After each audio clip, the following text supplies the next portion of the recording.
What's going on, everybody? It's John Eric Poli here to recap the first two rounds of this year's Australian Open by going over the good, the bad, and the ugly. As always, as you guys know, we get started with the good, and for this category, gonna get started with one of the favorites, Carlos Alcaraz. Alcaraz, guys, right now is rolling. He looks every bit the part as one of those favorites. And remember, guys, this is the one major championship that he needs to complete a career slam. I know it's not maybe his best surface. You can make the case he can be vulnerable on it, but right now the early returns look fantastic for Alcaraz. When he plays like this, as you guys know, he's tough to get out of there. Also, guys, one other person I want to talk about in this category, and that's Taylor Fritz. Fritz, right? Big storyline in there at the end of 2024. He's playing so well. We want to know, would that momentum carry into 2025? So far, it looks like it. He's playing very well right now in this year's Australian Open. If he keeps playing like this, he'll be right in the mix of things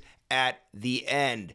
Now, guys, we move along to the bad category. You can make a few cases here for a few different people. I'm going to get started with an American in Sebastian Korda. A lot of people have been high on Korda for some time now, and rightfully so. I think the kid has all the skills there. It's just, can he ever tie it together?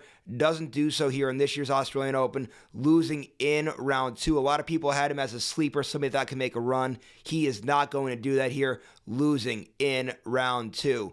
Also, guys, this may be a bit of a hot take. I was kind of high on this guy coming in, but wouldn't have been surprised if he did lose early.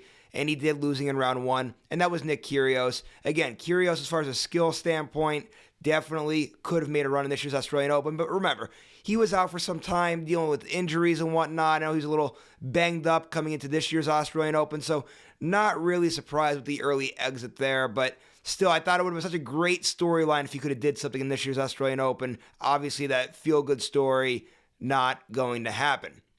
Now, guys, we move along to the ugly category.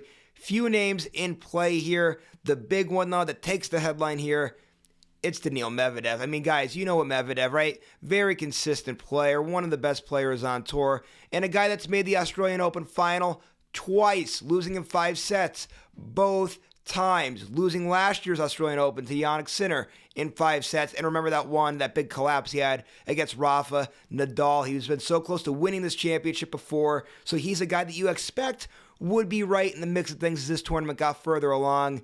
Not the case. Very, very bad showings from Daniil Medvedev, ultimately losing in round two. Bad showing from Medvedev. Also, guys, really quick, 2 honorable mentions, and they're not really surprises here, and Andrey Rublev and Casper Ruud. Both of these guys, I don't think anybody really expected to do anything on these hard courts. Probably Rublev would have had a better chance than Ruud there, but still, these guys are 2 guys that I would imagine, if you take 2 guys in the top 8 from last year that won't make the final 8 this year, I think these 2 guys are the 2 that you're looking at. So that was your good, bad, and the ugly from the first 2 rounds of this year's Australian Open. The tournament continues to roll on. We're now into round 3. Going to be a fun way the whole rest of the way here at this year's Australian Open.